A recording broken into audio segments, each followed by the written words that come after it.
Ты представь, что в будущем смерть от больных органов может стать такой же странной, как смерть от царапин сегодня. Потому что ученые уже учатся выращивать органы. Тебе не придется искать доноров.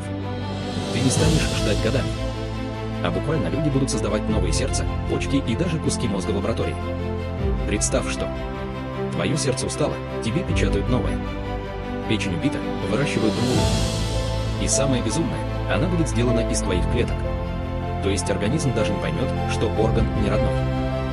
И вот тут становится реально страшно, потому что если человек сможет менять органы как запчасти, что тогда вообще будет означать старость?